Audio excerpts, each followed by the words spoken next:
When house hunting in Las Vegas, buyers are really focused on square footage, they're focused on the granite countertops, and ultimately how beautiful the house is. Yeah, and all that stuff is important, but there are some specific homes in our market that could turn your home buying dream into a financial nightmare. And some of these homes look absolutely perfect to serve it. After helping hundreds of people navigate these traps, we're sharing the exact red flags that you need to watch out for. Plus all the fixes and tips so you can avoid these problems altogether. First up, let's talk about something most buyers haven't heard of. Homes with Kitech plumbing. This Canadian plumbing system was recalled back in 2005, but thousands of Vegas homes still have it hiding in their walls. Here's what you gotta know. Kitech plumbing got installed in homes built between 1995 and 2007, even after the recall. The system uses brass fittings that were supposed to be revolutionary, but turns out they have a serious problem with our Las Vegas water. Basically, the chlorides and the mineral content in our local water supply make these brass fittings fall apart through something called dezincification. What happens is the fittings just deteriorate over time, creating leak after leak throughout your entire home. Now here's the part that drives homeowners crazy. You can't just fix one leak and be done with it because all the fittings are bad. One coupling might fail this year, another one goes 3 weeks later, and then another one after that. You end up with this ongoing nightmare of leaks popping up everywhere. The only real fix, replacing every single Kitech coupling in the home. And that runs anywhere from $4,500 to $15,000. Depending on how big the house is. Yes, absolutely. But wait, there's some good news here. There was, and maybe still is, a class action settlement in Clark County that covers the full repiping costs of homeowners who qualify. And you can check if you're eligible at plumbingdefect.com. And how do you spot Kitech plumbing? You look for the signature bright orange for hot water and blue for cold pipes, brass fittings that show signs of corrosion, or white mineral buildup, labels printed on the pipes or fittings, and sometimes a yellow sticker inside the electrical panel warning of non-metallic water piping. Now this is just the beginning of the infrastructure mistakes, so stay tuned for the ones that are coming up next. Speaking of things that can cost you thousands, let's talk about high monthly bills caused by something many people don't even realize. Homes with a primary bedroom on the western side. If you don't live in Las Vegas, most people aren't aware that having a bedroom positioned in one side or the other side of the house can add additional stress to your air conditioning and heating systems, and more importantly, more money to your bills. So if you're looking at a home where the primary bedroom is on the western side of the house and has a lot of windows on that side, you need to understand what you're signing up for. And these west-facing windows are the windows that are getting hit by the sun as it's gone past the meridian into the hottest parts of the summer days. So when it's June 21st or even early July, the sun isn't going down until 8 or 8:30 or later, right? And so the hottest hours of the day that you're going to deal with are around that 2, 3, 4, 5 o'clock. And that's what most people don't realize, is that this can be creating intense afternoon heat that's just brutal during the summer, and that means you're cranking up the air to keep your bedroom cool. We're talking about up to 77% solar heat gain compared to other rooms in the house. This gets worse in the afternoon when that summer sun just pounds on the western windows. It heats up the bedroom all the way hotter than any other part of the house. Now, of course, this goes for any room, so it doesn't have to necessarily be your primary room. Maybe you don't spend any time in your primary room. I just sleep in there and then I leave. Just be cognizant of where the home is facing and which rooms are on what side of the hottest sun of the day. Wait until you see the backyard direction problem coming up. Here's what's tricky about this, is you might have two houses right next to each other that look identical. One house faces east, but the primary bedroom's on the western side. Now the next house next door faces east, but the primary bedroom is on the eastern side getting the morning sun. So sometimes there's just no pattern to it. The houses that have a primary bedroom on the west side might get cooked. Your windows get hot, your AC works overtime, and you're looking at even higher cooling costs every month that the sun is out. So your best move is trying to find a home with a primary bedroom that ends up facing north, or if you're okay with the morning sun, then a primary bedroom that faces east. You'll sleep better and you'll save money on your electricity bills. We know it's hard for people to sleep in a hot room, so it's important to keep those things in mind. And if your bedroom faces west, you definitely don't want our backyard facing south. Before we talk about that, quick introduction here. I'm Kyle. I'm Vicky. And we're Las Vegas real estate guides who've been living in Las Vegas and working in this market for a very long time. And we started this channel because we believe everyone deserves to know the real deal about buying here in Las Vegas. So subscribe now and we'll keep showing you the insider knowledge that can save you thousands. Homes with south-facing yards. So a south-facing backyard in Vegas means no shade when you need it most. Here's something most people just don't realize. So here, shade is honestly a commodity. So because of how the sun moves across the sky here, south-facing backyards get maximum sun all day long, both in the summer and the winter. That's great for winter, but during our crazy hot summer months, your outdoor spaces are getting hammered with sun from morning until night. If you want to use your backyard during summer, you're gonna need some serious shading structures or landscaping. Yeah, definitely this is a case-by-case basis because you could have some high walls or tall trees that block the sun for you. Just be cognizant that the southern side of your yard is going to get the most morning, noon, and evening sun. Yeah, and if you're looking to landscape, the thing is it gets expensive pretty quickly. Yeah. We're talking about spending approximately $2,000 or more just to build some like shade structures. So either that or the trouble of planting mature trees and keeping up with the landscaping. Now, north-facing yards give you natural shade during those brutal summer afternoons when you want to be outside. You get a comfortable outdoor space without spending money on shade structures. So the bottom line is if you want an outdoor living space that's usable during Vegas summers, north-facing backyards are probably the way to go. Coming up, we'll be coming back to the housing locations, but before we do though, let's shift the focus and talk about homes that look perfect but hide serious problems underneath. This next section, we are talking about homes recently flipped by budget LLCs. Now, this mistake is all about being enchanted by beautiful kitchens, fresh paint, while these can hide construction defects and things that are basically held together with spit and duct tape. Yikes. So we have tons of flippers here in Las Vegas, people looking to buy something, renovate it, and make a buck off of doing a turnaround or flipping it. And some actually do quality work, but others are just putting lipstick on a pig. According to the Las Vegas Review-Journal, our local newspaper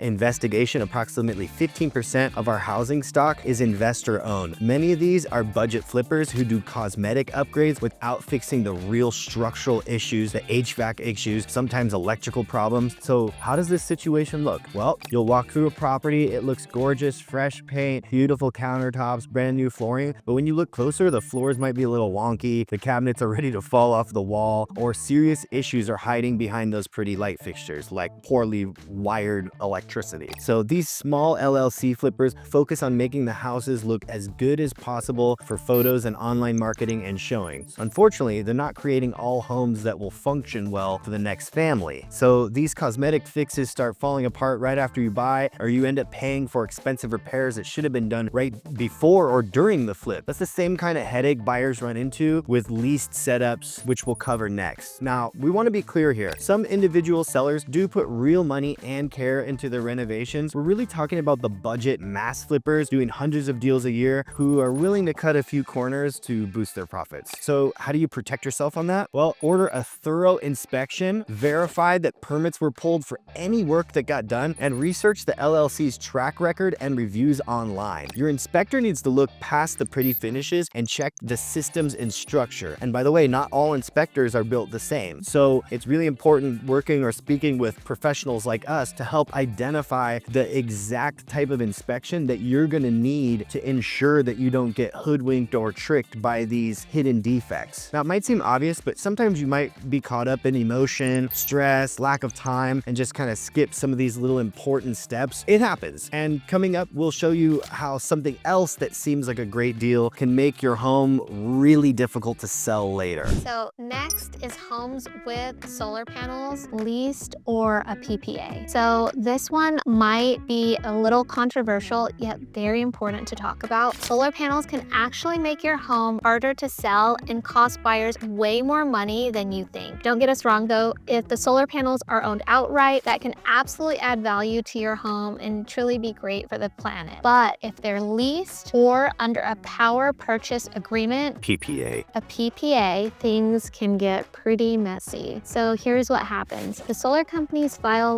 liens against houses through UCC filings. When there's a lien on the property, any buyer has to qualify to take over that lien or pay it off completely at closing. Or the seller pay it off. Right. So side note, a UCC lien lets a lender claim a borrower's property if they don't pay back what they owe. So let's say you're looking at a house with a $200 monthly solar payment. If your debt to income ratio only qualifies you for, let's say, $400 total in monthly payments, that solar payment puts you over your limit, right? So you can't qualify to buy that house anymore. The buyer would need to find a house that costs around $100,000 less just to find that extra $200 monthly solar payment into their budget. But here's the crazy part. If you were just paying NV Energy for electricity, there's no lien to take over. Lenders don't even count regular utility payments in your debt to income ratio. So, you know, a lot of times clients may wonder, like, I'm paying energy regardless if I'm paying solar or paying NV Energy. It doesn't matter because NV Energy doesn't put a lien on your home if you don't pay it. Now, power purchase agreements are even worse. With a PPA, you're letting the solar company put their equipment on your roof and then you pay them as your power company. You don't own the panels and you're stuck in a 20-year contract. Here's something that drives homeowners nuts. While you might get benefits, most solar setups don't cover your entire electricity bill. So you spend $40,000 or $50,000 on a solar system and still get a $100 or $200 monthly bill from NV Energy for overages. So instead of just paying NV Energy, now you're making payments to the solar company and you're still paying NV Energy. You're dealing with 2 billing companies, 2 processing fees, and 2 headaches for what was supposed to make your life easier. Twice the headaches. But there's a simple fix, right? Yep. Check the ownership status of the solar panels and look for UCC liens on the title. If the panels aren't owned outright, keep looking. Or ask your agent to look through the MLS and when they're identifying homes for you to make sure that you're sifting these out if it's not something that you want to deal with. Right, and if you think solar complications are complex, wait until you hear about the listed logistics of high-rise living. Another thing that's really important to take note of with solar as a seller, especially if you have an owned system that you've paid for outright, so the system is owned, there's no loan or lien on it, you have to understand that you don't get dollar for dollar in and out when selling it. In fact, it's exactly like a swimming pool. You add a pool on your property for $60,000, $70,000, but then you're being appraised with other houses that have pools and it only causes your home's value to be maybe 10, 15, or 20,000 more dollars. So you spent 70, but you only got 20 back on the appraisal when you went to sell it. Same thing with solar. You might put a $50,000 solar system up there, but you're only getting maybe 10 or 15 grand worth of value out of it when you go to sell. So it's important to think about, even with an owned system, you're still not going to get dollar in, dollar out for your investment on it. While it will help you with your bills, and that's great, and many people like buying a home that already has it paid off because it will make their bills cheaper, it doesn't necessarily pocket you more money at the end of the day. That's right. And you know, some people absolutely love having solar and some people hate it. So you really have to see what's right for you. If you think solar complications are complex, wait until you hear the logistics of high-rise living. High-rise living, back to the location issues. Before we talk about the 2 main ones, let's talk about high-rises, because bringing groceries home shouldn't take 20 minutes, but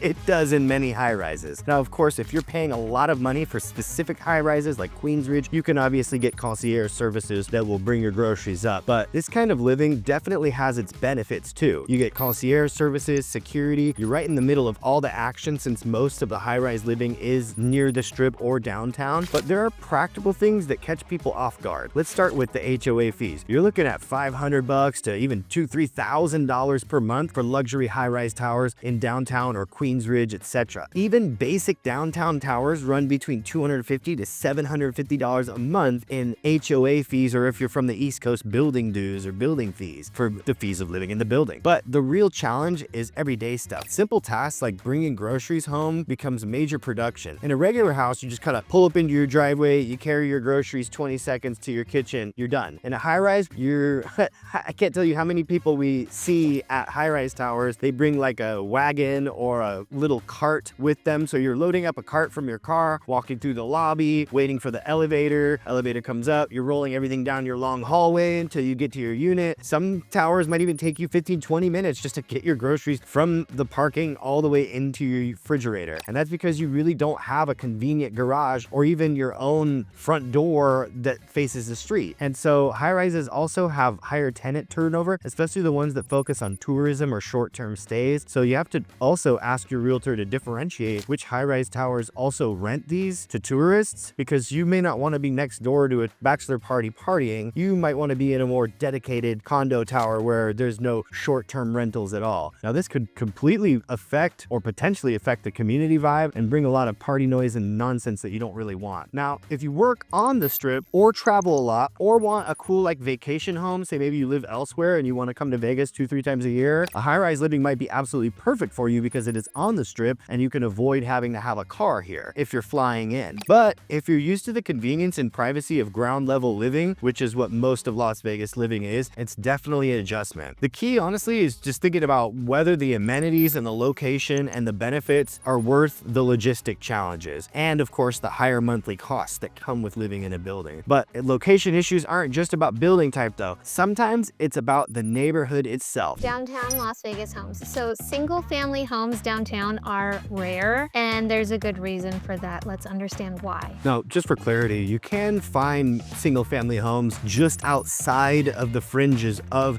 the proper downtown area. So there are houses that flank it and are just right outside of it.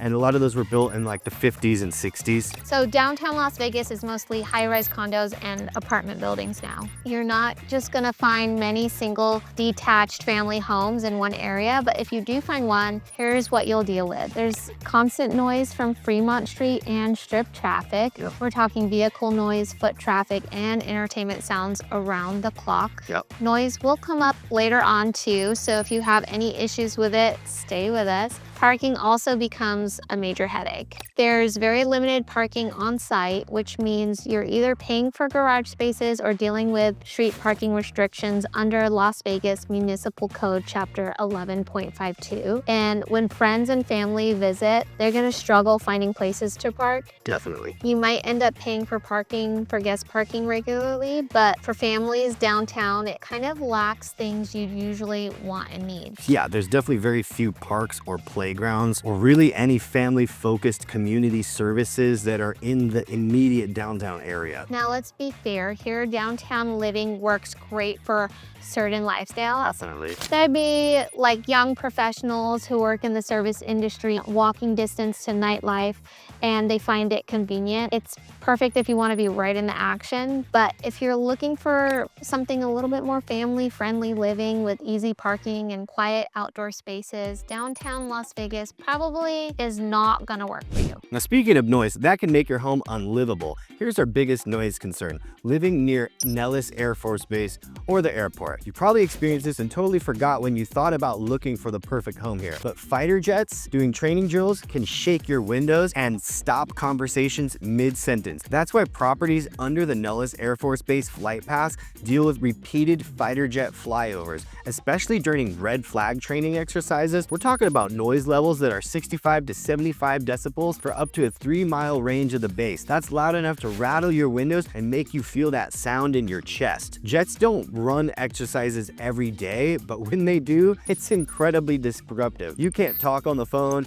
you can't watch TV, you definitely can't enjoy your peace and quiet from your home. Obviously, if you have the windows closed and your home is really soundproof, it might mitigate some of that sound, but if you're outside, it's extremely loud. Now, the Harry Reid International Airport, that's much much less of a problem. The way they built the flight paths, there's a lot of industrial development underneath the approach to the airport and the departure routes, so residential areas aren't getting hammered with constant noise of aircraft. But Nellis is a little different. Those fighter jets are basically 50 times louder than a regular commercial aircraft, and when they're doing training exercises, it can get overwhelming. Now, if you're thinking about a home near Nellis Air Force Base, you can check the noise compatibility maps to see that DNL contours. Anything above 65 decibels is considered uncomfortable for living. Your best bet, visit properties at different times and on different days of the week to get a real feel for what that noise situation might actually be, and then you can experience it for yourself. So in conclusion, and alternate solutions. So we've covered 8 specific home types that can cost you money, comfort, or both in the Las Vegas market. But here's the good news. There are fantastic areas where you can avoid all these headaches.